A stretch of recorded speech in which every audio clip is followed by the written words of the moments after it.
কেমন আছো? ভালো আছি, তুমি কেমন আছো? আমিও ভালো আছি। আর তুমি আমার পাশে থাকলে আমি সব সময় ভালো থাকি। ওরে আমার পাগলটা রে, খুব ভালোবাসো আমাকে তাই না? বাসি, অনেক বেশি ভালোবাসি, কারণ আমার কাছে পৃথিবীতে পাওয়া সবচেয়ে দামি মানুষটি হচ্ছে তুমি, তাই একটু বেশি ভালোবাসি। আমিও আমার পাগলটাকে অনেক ভালোবাসি গো। আচ্ছা জান, আম্মু ডাকছে, পরে কথা হবে, বাই। আচ্ছা ঠিক আছে, যাও, আল্লাহ হাফেজ। হারজিয়া ফোন রেখে যাওয়ার পর আমিও রেখে আমার কাজ করতে গেলাম, কিন্তু সারাদিন গেল, ফারজিয়া আমাকে একটা বারো ফোন করলো না। ভাবলাম ও ব্যস্ত আছে, রাতে নিশ্চয়ই কল দিবে, কিন্তু ফারজিয়া আমাকে রাতেও কল দেয়নি। এবং কি পরের দিন সকালে আমি ফোন করলাম, অনেকবার ট্রাই করলাম, কিন্তু সে আমার ফোন কিছুতেই রিসিভ করলো না। তার ফোন রিসিভ না করায় অনেক টেনশন হচ্ছে, বারবার ট্রাই করতেছিলাম। হঠাৎ করে দেখি ফারজিয়া আমার নাম্বার তার ব্লক লিস্টে রেখেছে। ফারজিয়ার ফোনে আমার নাম্বার ব্লক লিস্টে দেখে অবাক হলাম। অনেক ট্রাই করে আমি তার সাথে কথা বলতে পারলাম না। হঠাৎ করে আমার এক বন্ধুর নাম্বার থেকে তাকে আমি ফোন করলাম। হ্যালো। জি, কে বলছেন আপনি? বাহ, আমার ভয়েসটাও চেনো না বুঝি? ও আচ্ছা, রোহান। এতবার ফোন দিচ্ছ কেন? এতবার ফোন দিচ্ছি মানে?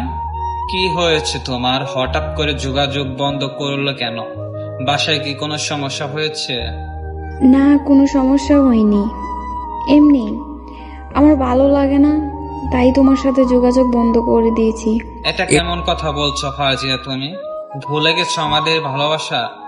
দেখো রোহান, এত কিছুর উত্তর আমি তোমাকে দিতে পারবো না। আর হ্যাঁ, আমাদের মাঝে যা ছিল বলে যাব সবকিছু। আচ্ছা ঠিক আছে, সবকিছু তো তুমিই বললে, আমার আর কি বলার আছে? কারণ একা একা তো আর ভালোবাসা হয় না, তাই জোর করব না তোমাকে। জোর করে বেঁধে রাখা যায়, কিন্তু ভালোবাসা পাওয়া যায় না।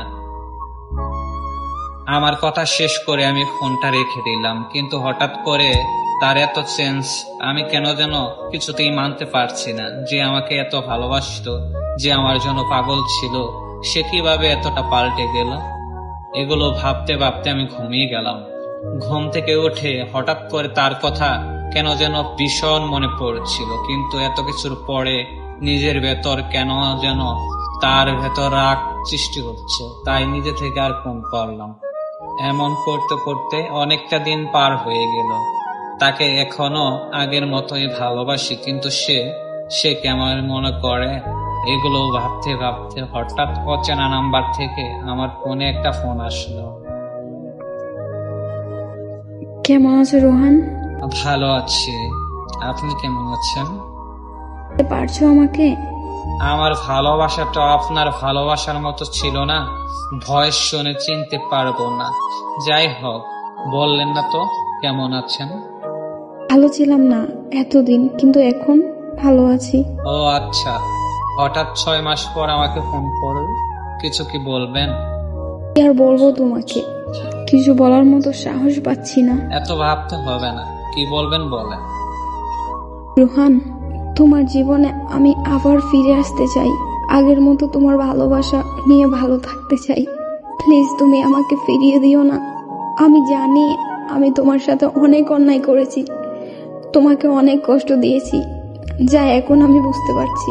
আমি জানি আমাকে ছাড়া আপনি ভালো নেই, কারণ এই পৃথিবীতে সত্যিকারের ভালোবাসা খুব অবাক। আমার মতো করে আপনাকে কেউ ভালোবাসতে পারেনি, তাই আমার কাছে ফিরে আসলেন, তাই না? না রোহান, তেমন কিছু না, আমি আমার ভুল বুঝতে পারছি। আমাকে এগুলো বলে লজ্জা দিও না প্লিজ। ঠিক আছে, বললাম না কিছু, কারণ কিছু কথা না বলাই ভালো। তবে নতুন করে আপনাকে আর কি মেনে নিব? আমি আগেও আপনাকে যেমন ভালোবাসতাম, এখনো ঠিক তেমনই ভালোবাসি। কিন্তু আমি আপনাকে এত ভালোবাসার পরেও আপনি একবার ভাবলেন না আপনাকে ছাড়া আমি কেমন থাকবো। জানেন, প্রত্যেকটা মুহূর্তে, প্রত্যেকটা সময় পাগলের মতো আমার মাঝে খুঁজেছি আপনাকে।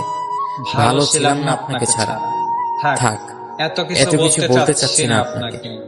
আপনি যে আপনার ভুল বুঝতে পেরেছেন, এতে আমি অনেক হ্যাপি। আচ্ছা, এখন রাখছি, একটু ব্যস্ত আছি, পরে কথা হবে।